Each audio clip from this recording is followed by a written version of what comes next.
All right, guys, let's go ahead and wrap it up tonight with a look at a weekend of college football. Our last week before the Big Ten joins the party featured the biggest matchup of the year so far. Number 2, Alabama put away number 3, Georgia in Tuscaloosa, 41-24.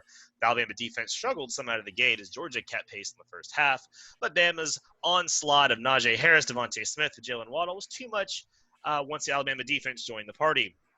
Besides that matchup, there were some other big games and a few upsets, but we'll go ahead and start with Georgia and Bama. Drink. Anything surprise you from this game, and are you confident that Alabama can go all the way? And also give us what else stood out to you over the weekend. All right, first of all, I got to talk to you about this lead-in. It's a little disrespectful, all right? Those 3 guys are weapons, but stop being disrespectful to my quarterback, Big Mac Jones, extra sauce, all right? Big Mac. Big Mac. Oh, my God. That's good. He out here like, spinning and willing and dealing. He done moved up to second in the Heisman odds. All right. You know what I'm saying? He out here doing his thing. While Trevor Lawrence out here beating up on Pop Warner kids, Mac Jones actually throwing the football against some defense. So, you know what I'm saying? Put some respect on the extra sauce. With that said, here's the deal. I said this last week. In this game, it was one matchup that reigned over all, and that was the Alabama offense versus the Georgia defense. We got to see that pop off in the very first play of the game. Very first play of the game. You know, Matt Jones take his 3-step drop. He get ready to load it up, dial it up down the field, and Georgia got there with the blitz, and you seen what happened. He hit them, and they go to interception. And I thought to myself, as I'm looking at that, here we go. Here we go with some bull. God, mother, I don't want to hear nothing about this NFL level offensive line. Hey, let's get it together, mother. You know, but surprisingly, Alabama defense showed up on their first drive, and they got the ball right back. It's weird. It's weird. If you actually remember this, just think about this. I want to say this happened in the last couple of games with Georgia, where they would get a turnover and then somehow they turn it back over. If you think about I forgot which one of the games, it might have been the national championship, when Tua he throws an interception because he just throws the ball to, I don't know who he was throwing the ball to, and I think it was Calvin Ridley, and Calvin Ridley was turned around and he wasn't paying attention or whatever, and the defender comes and get it, and then on the very next drive, Jake Fromm ended up throwing an interception back to Alabama, and Alabama got the ball back. So to see that happen in this game is kind of like, dang, that's kind of unique and quirky at the same time. With that said, listen, I thought this Georgia defense was as good as advertised. You got to understand this. I know people are going to say, oh, my God, Alabama put up 41 points on them. But you got to look in the whole context of this 41 points. That came off the strength of Alabama make adjustments at halftime against Stetson Bennett. Did I say Stetson Bennett? Let's talk about Stetson Bennett for a minute. Here's the deal. For all of you young Thundercats out there that, you know, have dreams to be a walk-on quarterback and your nickname is the mailman because you showed up looking like a mailman, you know, I don't want to crush no dreams here. And I understand people was hyping up Bennett here, and they like, oh, my God, you seen this guy? He was spinning against Tennessee. Well, that was Tennessee. Oh, my God, he did this against Arkansas. Are you kidding me? You comparing Alabama to Arkansas? Keep being disrespectful. But this guy, he showed you what it was. He has limitations. He has a ceiling, and it ain't that high. And he tried. But you notice this game, Alabama just did the fundamentals. Defensive line, they sucked in, and they just lift their arms up. And he had a lot of batted balls. They tell you right now, somebody get this guy a step stool because he can't step up in the pocket. And we seen that. Now, he made some good plays, but even a broken clock is good twice a day. And I say that to say this.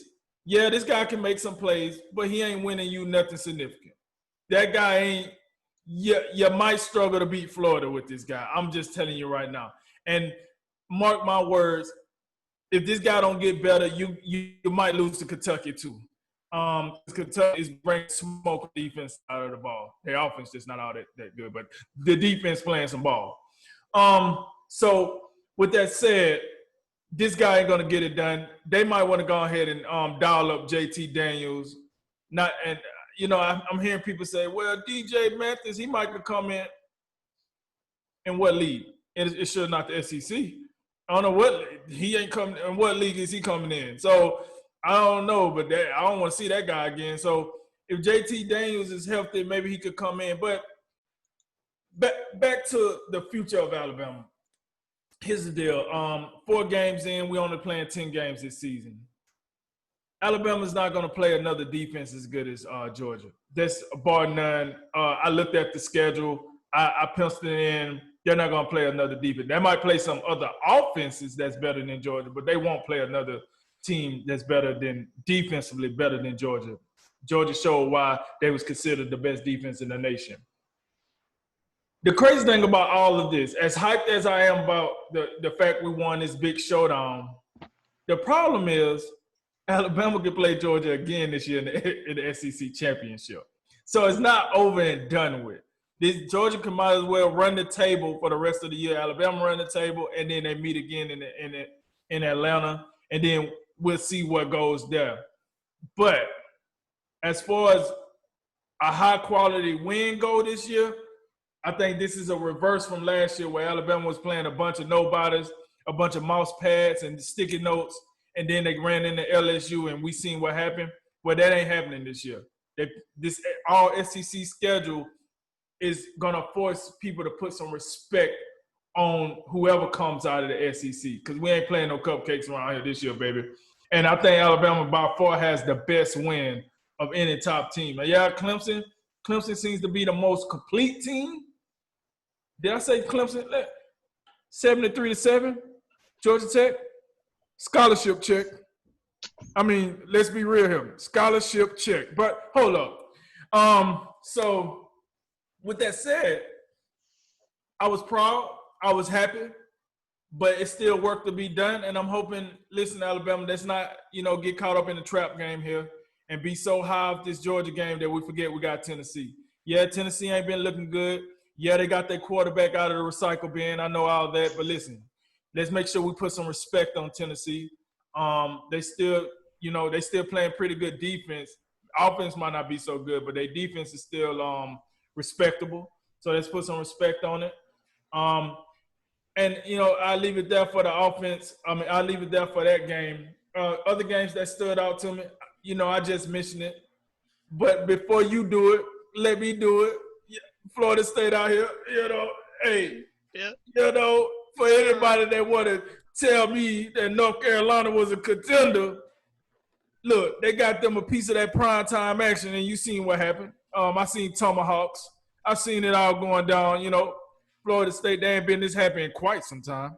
And it was beautiful to see. I almost shed a tear for my boy Cody because I know he finally got a quality win, so we can't beat up on him every week.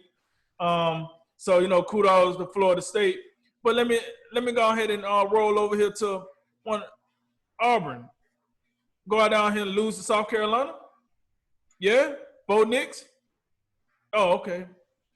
I thought I seen his name in the Heisman race before the season started, but I guess that's why they called them preseason odds, right?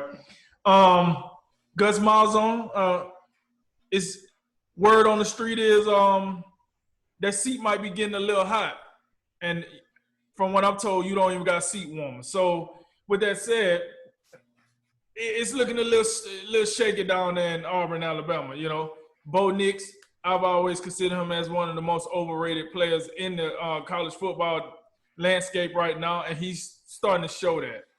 He's not looking good at all. He's looking, if you ask me, downright awful. So Gus Malzahn, you're going to have to pull one of them, turn your running back into the quarterback type deals if you want to save your job because it's looking pretty shaky overall. So, yeah, with that, kudos to my boy. Oh, hold on. Let me bring that back. Y'all seen the GOAT out there. I forgot to bring up the GOAT. You seen him out there beat COVID. That's 1-0 right there. Took COVID on out of here. And he made a masterful defensive change in the second half. I didn't even know who them boys was. I was like, oh, they got on the wrong jersey. I couldn't believe that defense I was seeing out there. But we'll see if that can hold. Clemson, 73-7. Georgia Tech, it's time you might get moved to the group of 5 after this one. You didn't even try to show up. This UCF would have played better than that. I don't know what that is. Yo, really, Clemson out here with the straight layups. All right, this is Shaq in his prime. We just gonna do a whole bunch of dunking, whole bunch of just ain't nobody even guarding me. That was ridiculous. So, hey, overall, I thought it was a good weekend of action. I can't wait for next weekend. I just, I was gonna stay away from any Florida State jabs. I gotta you set me up because if Georgia Tech's moving to the group of 5 and is on scholarship check, Cody. I was here thinking the whole time. I'm like, oh no, we lost to them. Yeah, that's right, At folks. home. Your group of 5 scholarship check has a win against Florida State this year. They do. I didn't want to do it, but I had to do it. He absolutely do. Yep. it was a perfect setup. He put it right on the tee for me. My bad, Cody. I didn't mean We didn't to get do the it. email Sorry, that Paul Johnson left. We didn't know our game plan was wrong, man. That's what Y'all showed up for the triple option. Yeah. But we were all ready for it, man. We were Let's go. But let's go to the main event. And really, I don't want to say the only event, but the main event in town. Everything else absolutely secondary. Alabama and Georgia.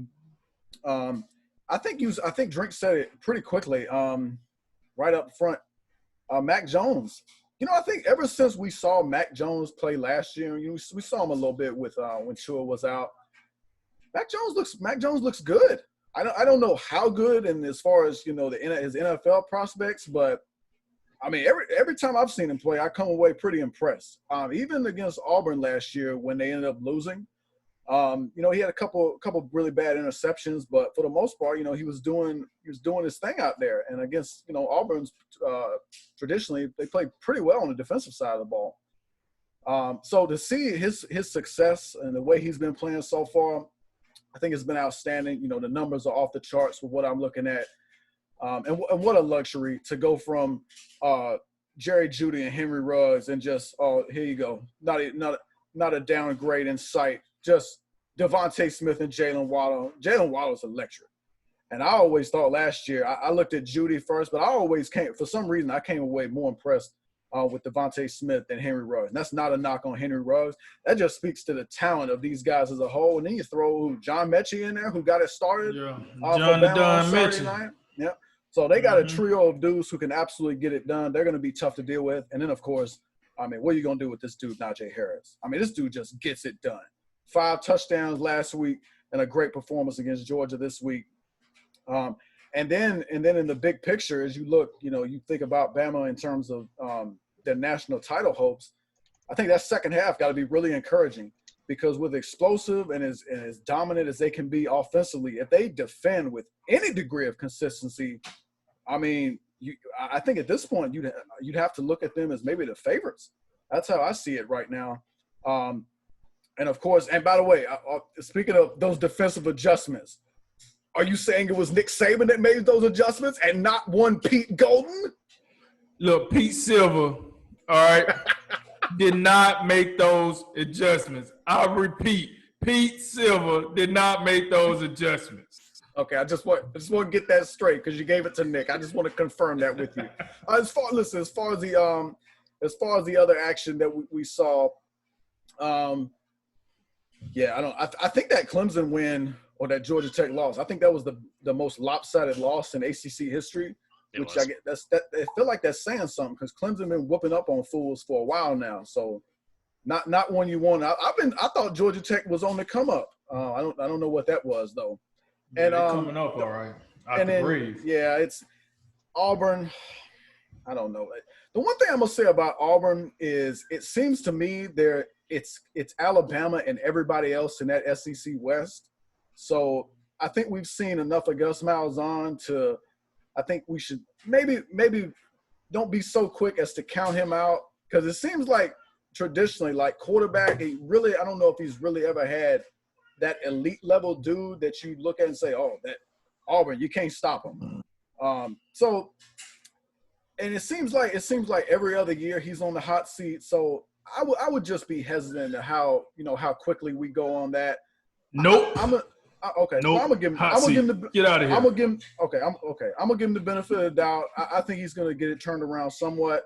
It's gonna be one of them things. Well, even last year when Bo Nix didn't look so hot, I mean, he looked like absolute garbage against Oregon for 3 quarters. Then all of a sudden he figured out he make 2 or 3 throws. Like, oh, they did it. You looking at the stat sheet, you put how? How did they do it? These numbers are awful. You can't even figure it out. And in Tennessee, I'm about to, yeah. I guess I tried to, I was talking Tennessee up a couple weeks ago, and I'm already over it. I mean, Kentucky, really, 34-7, what a tragedy. Guantanamo, whatever his name is. I think they need to be about done with him. We need to try. Jeremy Pruitt, hit the recruiting trail. Let's try again. That's about it. And I reclaim my time I'm gonna cede all my time over to Cody, the good host. You are more than welcome to take all the time you want for the Florida State Seminoles. Oh, I would not dare bore our listeners to death with tales of a less good Florida State team that still is. But I did want to start with the Georgia-Alabama game. Now, admittedly, I was a little distracted by the complete, just unbelievable event I was watching on the other TV, as I thought maybe I had just slipped through the Twilight Zone or someone had drugged my drink before kickoff. But anyway, the one thing I do – thinking about the Georgia-Alabama game a little bit, those games are always fun because these teams recruit so well.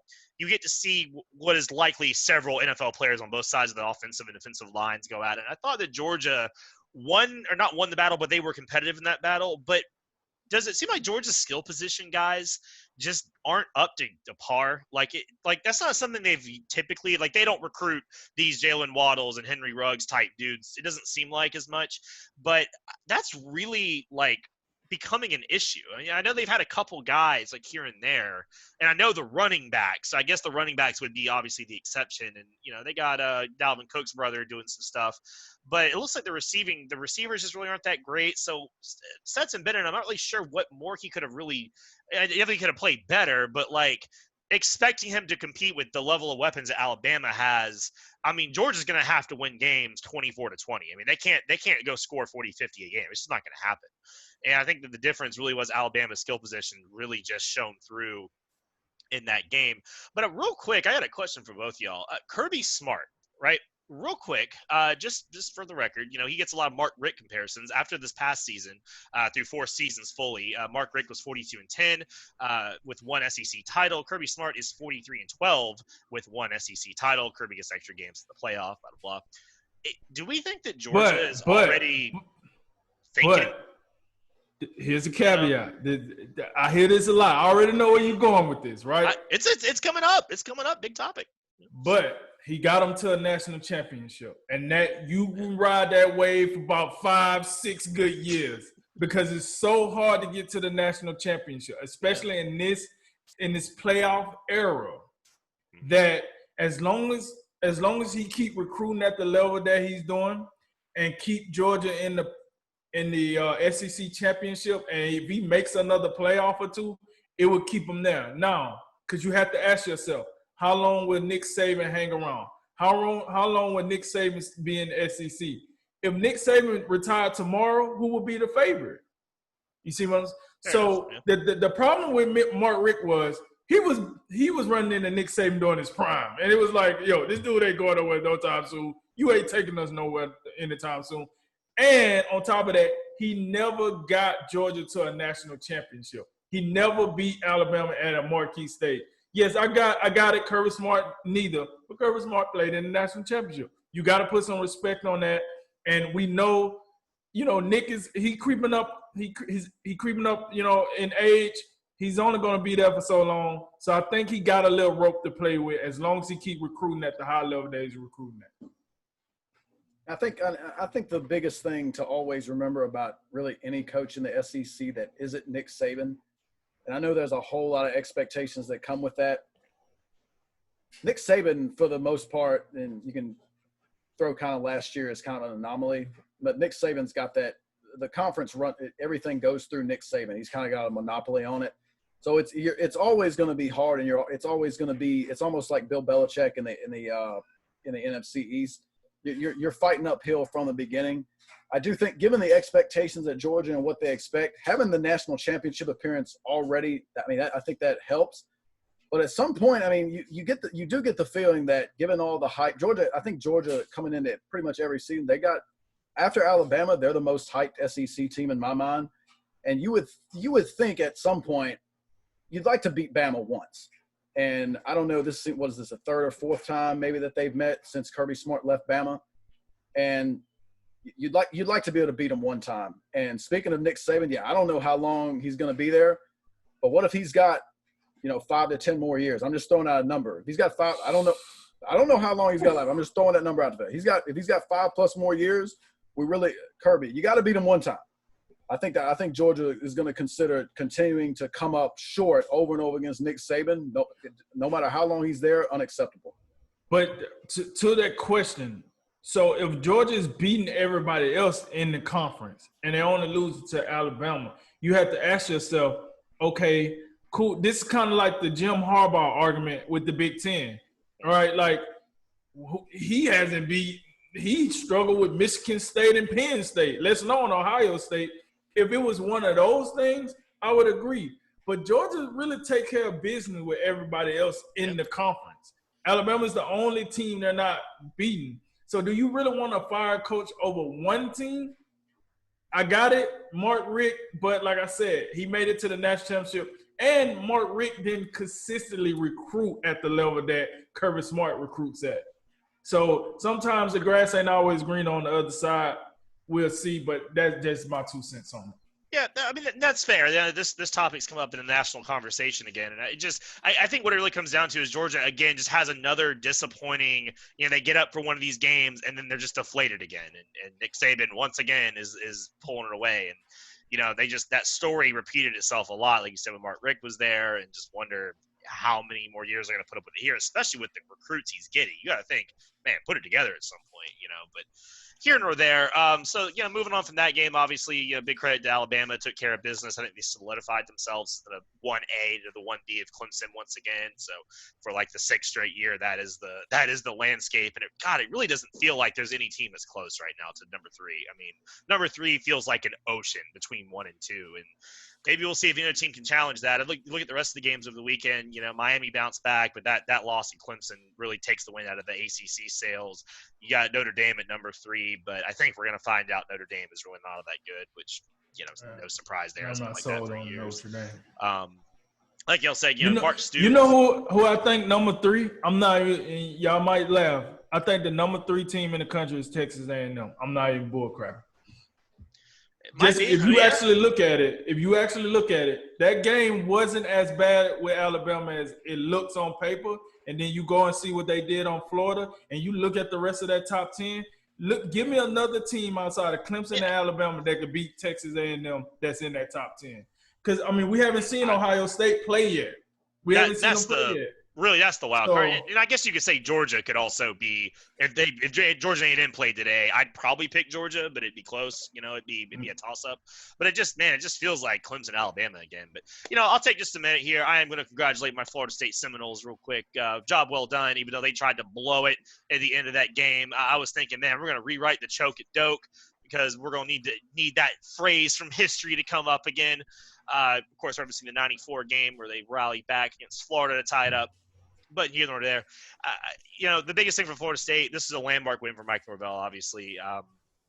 Desperately needed win. I mean, the arrow was starting to trend up a little bit over the last couple of weeks, but I think that what we really saw was coaching adjustments that we never saw with Willie Taggart, or even the last year or two with Jimbo Fisher. I mean, this staff took a new quarterback. They completely ripped up all the game plans. They rewrote everything, and they've gotten these guys to play to their abilities. And it's just something we never saw with Willie Taggart. Unless people ask, well, why was Willie fired for 2 seasons?